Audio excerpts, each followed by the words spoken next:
All right, let's switch over to football, talking women's football in Nigeria. Let's quickly let you know that the chairperson of Nigerian Women's Football League, that's talking about Aisha Falode, she's confident that the Women's League will be robust next season.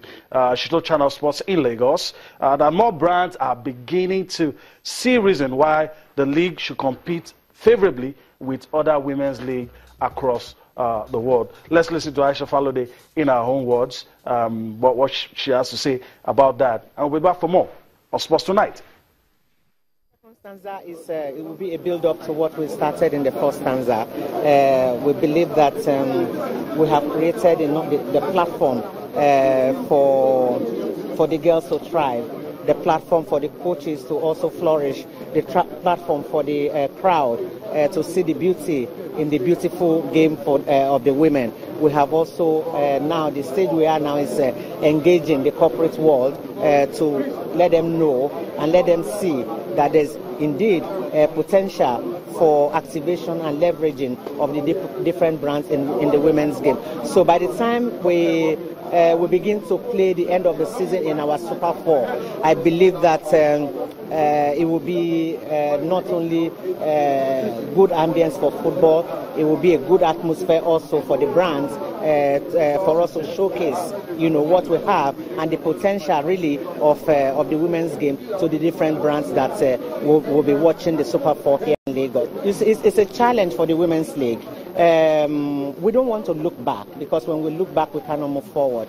This NNL and the Nationwide, they had a foundation of a marketing mentality, a foundation of something that was already started, and then they built on it, and now they are kind of reaping and also using that the opportunity to also garner some big brands. I like the energy of Bukola Olopade for the NNL.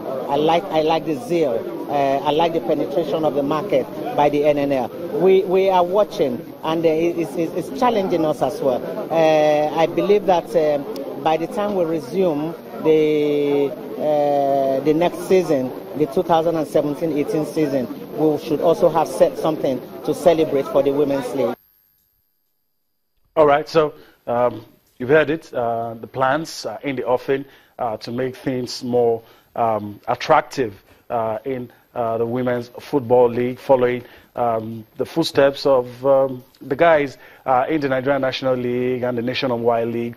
Some of the giant strides they've been able to make by able to make the product sellable, attracting big brands to it, and to bring money into the game. So watch out for the Women's League. There's a lot to come.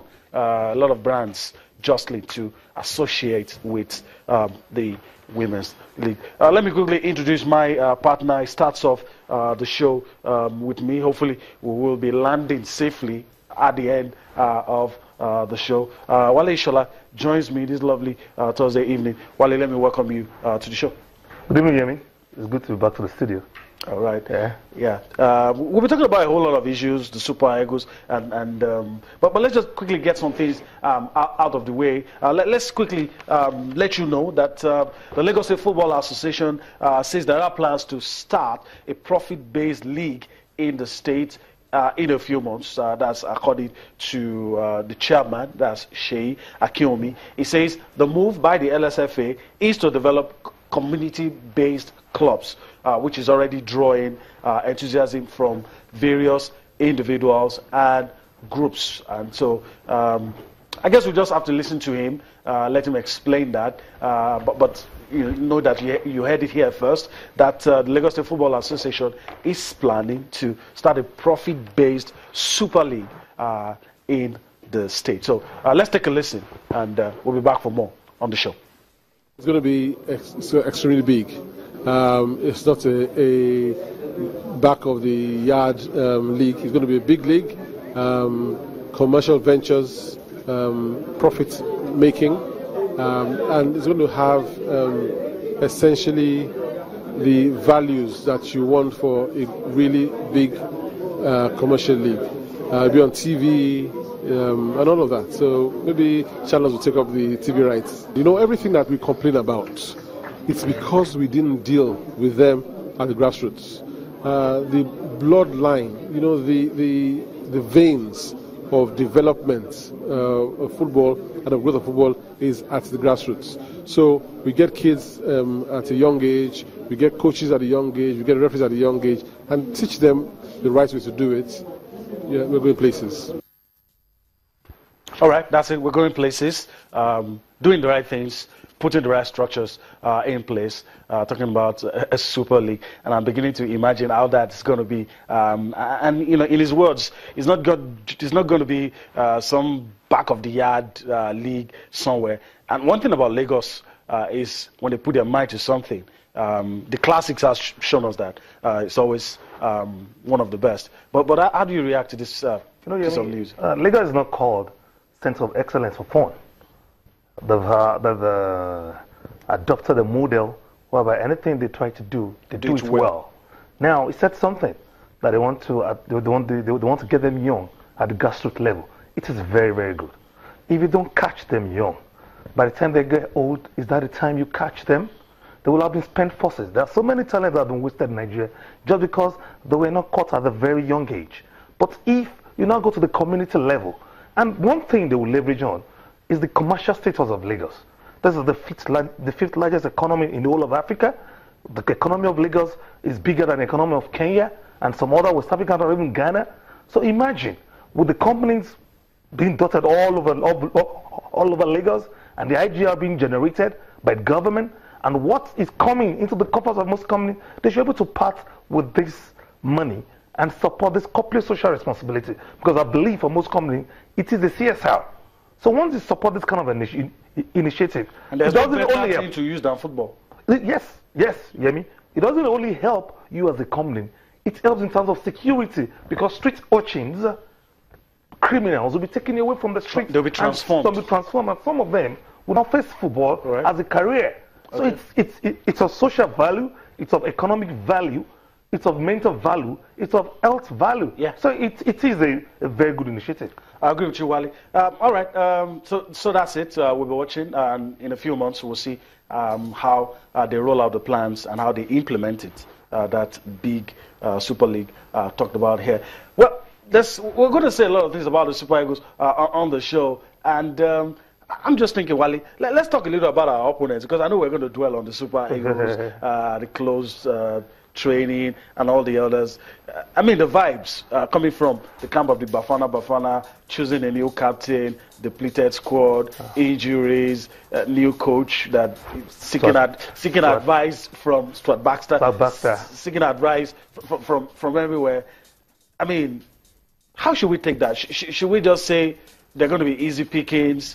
I mean, normally you don't pray for your opponents to be depleted, but that's what is happening here. To me, it was a ploy to divert our attention from the strength of their team. I wouldn't lie to you, it's a cracker. It's a Nations Cup qualifier. We have no choice. We have every catalyst and influence for us to revenge against South Africa. They're the team that stopped us going to the last Nations Cup in Gabon. They did 2-2 in New York. 2015, they did 2-2 in New York. The same type of competition we missed last time at the same stadium. So it is a catalytic match for our players to get our own pound of flesh on them. Now, they said their team is depleted, but they still have Tecolorante, Pacetao, and Sorero. All of them are there. Now, those are players that are established in their team. I wouldn't lie to you, end of the day, South Africans are playing Nigeria. It's like a war. Forget the depletion of squad, forget the psychological problem they are facing, forget the appointment of the new coach. If the South Africans, they'll go there and give their all. Because once they can get a good result in Nigeria, it will place them in the very right position to qualify. Right. And we, our own team, Super Eagles, it will be unfathomable that we won't qualify for Nations Cup fourth time in a row. So all our boys must get it right. We must get that result in New York so that we can be in a good position, and not only physical position, psychological position, to get the first position and qualify for the next Nations Cup. Yeah, qualify outright. Yeah, I think I agree with Wale on that one. Do our best to qualify outright. That's just the news coming out from the camp of the Bafana. It's been a tale of woes, depleted squad, injuries, coach probably still trying to understand the job. All right, we'll go on a quick break. When we return, there's still so much for you on the show. Join us again.